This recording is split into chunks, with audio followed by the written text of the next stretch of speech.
Bismillahirrahmanirrahim. Assalamualaikum warahmatullahi wabarakatuh. Apa kabarnya murid-murid kelas 4? Semoga tetap semangat dan tetap sehat selama berada di rumah. Alhamdulillahirrabbilalamin. Setelah kita melaksanakan evaluasi, akhirnya kita bisa kembali belajar bahasa Indonesia.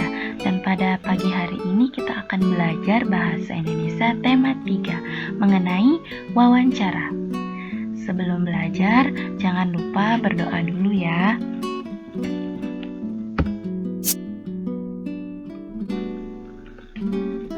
Apa itu wawancara?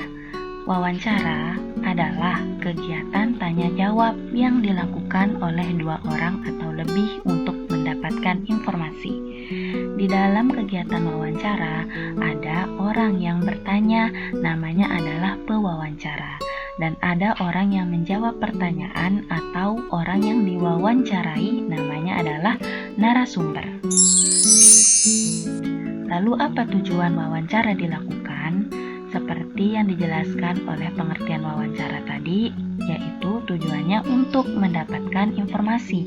Informasi ini dapat berupa pengetahuan dalam bidang tertentu, misalkan pengetahuan tentang suatu tanaman, yaitu tanaman padi atau tanaman tebu, atau yang lainnya pengetahuan tentang hewan-hewan langka seperti badak, harimau Sumatera, dan lain sebagainya. Yang kedua adalah untuk mendapatkan tanggapan atau komentar atas suatu masalah, misalkan tanggapan Menteri Pendidikan terhadap diberlakukannya pembelajaran dari rumah.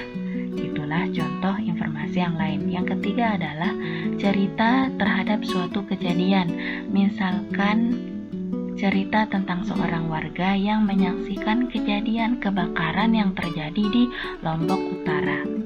Ini juga dapat dilakukan wawancara. Dan yang terakhir adalah informasi berupa riwayat hidup tokoh. Misalkan adalah ketika kita mewawancarai atau wartawan mewawancarai Presiden Republik Indonesia mengenai riwayat hidup beliau. Nah, itulah beberapa jenis-jenis informasi yang bisa dilakukan dari wawancara.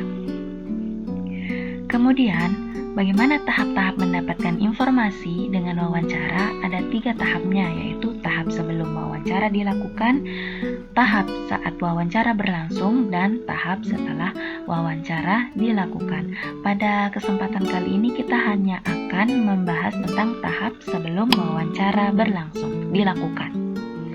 Jadi sebelum wawancara dilakukan, ada beberapa hal yang harus diperhatikan.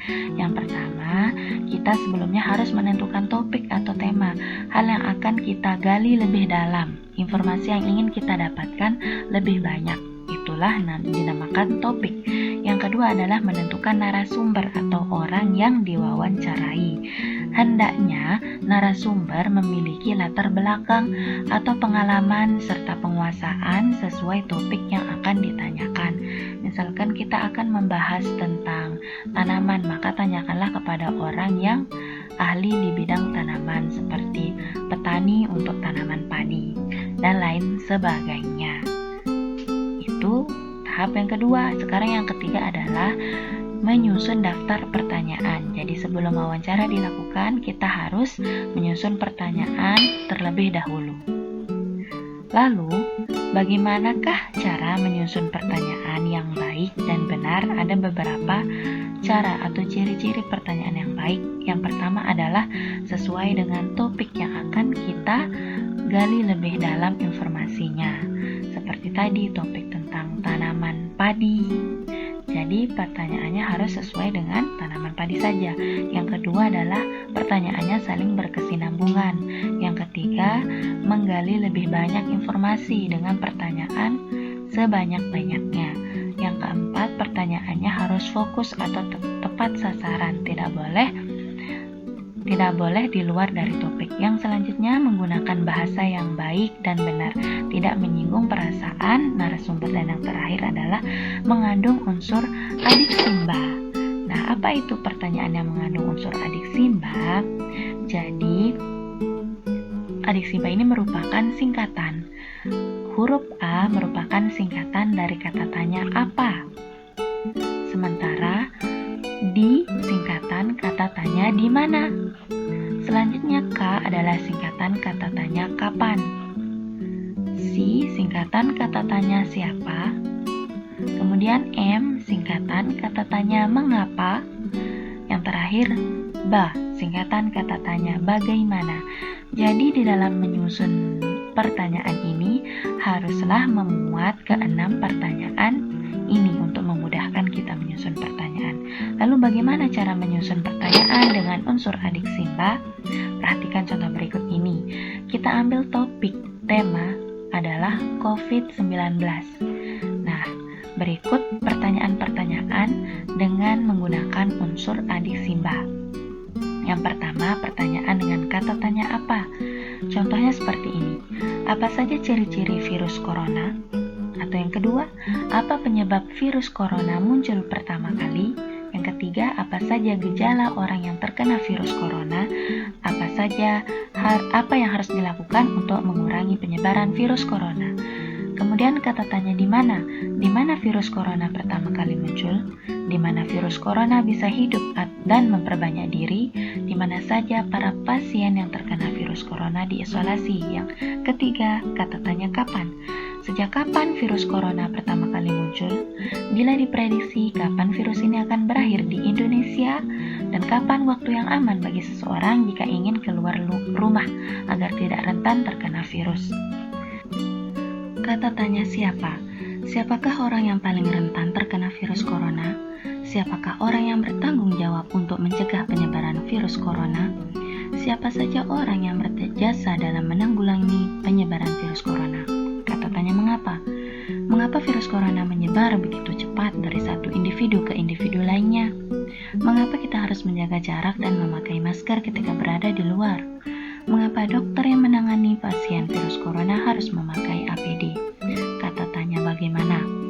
Bagaimana cara mencegah penyebaran virus corona? Bagaimana cara mengetahui seseorang telah positif atau negatif dari virus corona? Bagaimana cara virus corona tersebar dari individu satu ke lainnya? Atau bagaimana dampak adanya virus corona dilihat dari berbagai bidang kehidupan? Kemudian, bolehkah pertanyaan yang lain kita buat? Tentu saja boleh, karena semakin banyak pertanyaannya akan semakin banyak informasi yang kita dapatkan. Contoh pertanyaan lainnya, berapakah jumlah kasus corona sampai saat ini? Berapa kali pasien COVID harus melakukan swab test untuk bisa dinyatakan sembuh dari pasien corona? Atau berapa harga APD yang digunakan dokter khusus pasien COVID-19? Itulah contoh atau cara menyusun kalimat yang benar sesuai dengan topik yang telah ditentukan. Bagaimana? Sudah paham kan? Oke, kalau misalkan sudah paham, berarti materinya sudah sampai di sini. Alhamdulillahirrabbilalamin. Semoga bisa dipahami dengan baik dan benar. Dan bila ada pertanyaan, silahkan bisa dihubungi ke Ustazah.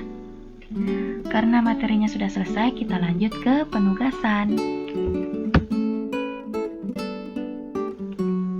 Tugasnya adalah kalian akan membuat pertanyaan yang mengandung unsur adik Simba mengenai salah satu topik berikut ini. Topik pertama, menghafal Al-Quran. Topik kedua, hobi, kegemaran, atau kesukaan. Topik ketiga adalah sekolah. Jadi kalian pilih salah satu topik ini untuk kalian susun pertanyaannya dengan menggunakan adik Simba, dengan menggunakan kata tanya 6 kata tanya tersebut, minimal 6, boleh lebih. Oke, sekian tugasnya dan materinya. Wassalamualaikum warahmatullahi wabarakatuh. Sampai berjumpa pada pertemuan selanjutnya.